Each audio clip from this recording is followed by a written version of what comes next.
রজব মাস শুরু হয়েছে। এটি রমাদানের আগমনী বার্তা বাহক মাস। রমাদানের ক্ষণ গণনা শুরু হয়ে যায় সাধারণত রজব মাসের শুরু থেকেই। সেই দৃষ্টিকোণ থেকে একটি গুরুত্বপূর্ণ এবং তাৎপর্যপূর্ণ মাস। রজব মাসের আলাদা একটা তাৎপর্যের বিষয় হলো এটি সম্মানিত ৪ মাসের এক মাস। আমরা জানি কোরআনে কারিমে আল্লাহ রাব্বুল আলামিন সূরা তাওবায় সম্মানিত ৪ মাস সম্পর্কে আমাদেরকে ধারণা দিয়েছেন। আল্লাহ বলেছেন বছরে ১২ মাস, চন্দ্র মাসের মধ্য থেকে মিনহা আরবাতুন হুরুম, ৪টি মাস হলো সম্মানিত মাস। আর এই ৪টি মাসের মধ্যে ৩টি ধারাবাহিক, জিলকদ, জিলহজ, মুহররম, আর চতুর্থ মাসটি হলো এই মাসটি যেটি শুরু হয়েছে রজব মাস। অতএব সম্মানিত মাস হিসাবে এই মাস সম্মানিত মাস যাচ্ছে, সেই ধারণা আমাদের মধ্যে বদ্ধমূল থাকা, সেই চিন্তা আমাদের মাথায় থাকা এবং সম্মানিত মাসের সম্মান রক্ষার্থে গুনাহ পাপাচার থেকে বেশিরভাগ বেঁচে থাকার চেষ্টা করা এবং রুটিন যে নেক আমলগুলো আছে সেগুলো বিশেষ যত্নের সাথে করা, যেহেতু সম্মানিত মাস যাচ্ছে, এ হলো মোটামুটি করণীয়। এর বাইরে সম্মানিত মাস রজব মাস উপলক্ষে আলাদা কোনো আমল, আলাদা কোনো নামাজ, আলাদা কোনো রোজা, উমরা, এগুলোর কোনো কিছু শরিয়া দ্বারা সাব্যস্ত নয়। উমরা রজবিয়া বা রজব মাসের উমরা বা রজব মাসের নফল নামাজ, নফল রোজা, এরকম অনেক কিছু আমাদের সমাজে প্রচলিত আছে, এগুলোর কোনোটির কোনো ভিত্তি নেই। অর্থাৎ এক কথায় রজব মাসকে কেন্দ্র করে স্পেসিফিক বা সুনির্দিষ্ট কোনো আমল কোরআন বা বিশুদ্ধ কোন হাদিস দ্বারা সাব্যস্ত হয়নি। তবে সম্মানিত মাস হিসাবে এই মাসের প্রতি সম্মান প্রদর্শন, সেটি এই মাসে পাপাচার না করার মধ্য দিয়ে আমাদের করতে হবে। আল্লাহ বলেছেন যালিকাদ দীনুল কাইয়্যিম ফালা তাজলিমু ফীহিন্না আনফুসাকুম,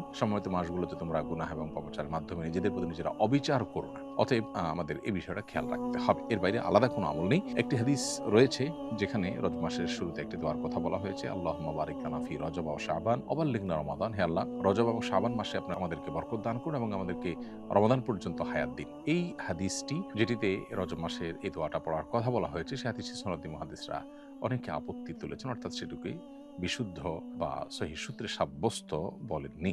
অনেকের মতে এটি আমলযোগ্য জাস্ট ফজিলতের বিষয় হওয়ার কারণে এটি পরিপূর্ণভাবে সহিহ সূত্রে সাব্যস্ত না হওয়া সত্ত্বেও এটার উপরে আমল করা যেতে পারে। জাস্ট এটুকু। এর বাইরে রজব মাসকে কেন্দ্র করে আলাদা কোনো আমলের বিষয় সাব্যস্ত হয়নি। রজব মাসের প্রথম রাতকে বিশেষ দোয়া কবুলের রাত হিসাবে মনে করে ইবাদত করলে কিংবা দোয়া করলে তা বেদাত হিসাবে গণ্য হবে কিনা।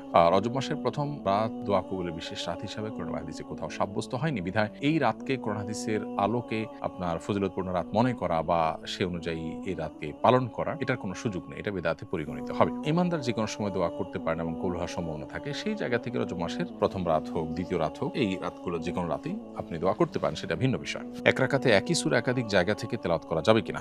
একই রাকাতে একই সূরার কয়েক জায়গা থেকে তেলাওয়াত করা ভেঙে ভেঙে, এটা সাধারণ অবস্থাতে অনুচিত এবং এতে অর্থের ধারাবাহিকতা ঠিক থাকে না। কিন্তু ধরুন কেউ হঠাৎ ভুলে গেছেন এবং ফলে তিনি অন্য আর জায়গায় তেলাওয়াত শুরু করেছেন, এরকমটি হলে সেটিতে হতে পারে, কোনো অসুবিধা নেই। আর যদি একই সূরা একাধিক জায়গা থেকে তেলাওয়াত করেন এবং সেখানে অর্থের মধ্যে কোনো প্রকার অসম্পূর্ণতা তৈরি না হয়, তিনি জানেন বিশেষ কোনো কারণে আপনি একাধিক জায়গা থেকে তেলাওয়াত করেন, তো সেটাও জায়েজ হতে পারে। কিন্তু সাধারণ অবস্থাতে এক জায়গা থেকেই টানা তেলাওয়াত করা, এটাই হলো সুন্নাহ সম্মত। নবী সাল্লাল্লাহু আলাইহি ওয়াসাল্লাম এভাবে সালাত আদায় করেছেন। নামাজে চোখ দিয়ে ইশারা করলে কি নামাজ ভেঙে যাবে? উত্তর হলো, চোখ দিয়ে যদি ইশারা করা হয় তাতে নামাজ ভাঙবে না, কারণ এর মাধ্যমে আমলে কাসির হয় না। তবে এটা অনুচিত।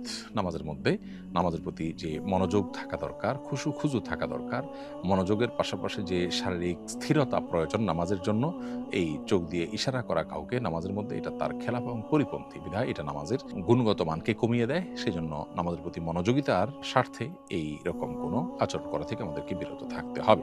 নামাজের সামনে দিয়ে যাওয়া অনেক বড় গুনাহ বলে শুনেছি, কিন্তু কোনো বিশেষ জরুরতের কারণে পিছনে মুসল্লির বরাবর সামনে থেকে পাশে সরে গিয়ে চলে যাওয়া যাবে কিনা। উত্তর হলো হ্যাঁ, এটা যাবে, এতে কোনো অসুবিধা নেই। ঠিক মুসল্লির বরাবর সামনে আছেন, সেখান থেকে আপনি ডানে বা বামে সরে গেছেন, সরে গিয়ে বের হয়ে গেছেন, এরকমটা করলে অসুবিধা নেই। আপনি ক্রস করতে পারেন না, এক পাশ থেকে আরেক পাশে যেতে পারবেন না। নামাজের মাঝখানে যদি ওযু ভেঙে যায়, আমি ওযু করে এসে আবার পুনরায় নামাজ পড়ি। একজন আমাকে জানিয়েছেন এক্ষেত্রে পুরো নামাজ শুরু থেকে পড়া জরুরি নয়, যে রোকনে ওযু ভেঙেছে এরপর থেকে পড়লেই হবে। বিষয়টি আমি আপনার মাধ্যমে নিশ্চিত হতে চাই, পুরো পদ্ধতিটা জানাবেন। নামাজের যে কোনো পরিস্থিতিতে ওযু ভেঙে গেলে আপনি যদি ওযু করতে যান, ওযু করতে গিয়ে যদি কারোর সাথে কথাবার্তা না বলেন, আপনি জাস্ট ওযু করলেন এবং এসে আবার যে জায়গায় ছিলেন নামাজে ঠিক সেখান থেকে আবার শুরু করেন, তাহলে এটি জায়েজ আছে। এটাকে ফিকহের পরিভাষায় বিনা বলা হয়। যেখানে রেখে গেছেন সেখান থেকে আবার স্টার্ট, এটা হতে পারে।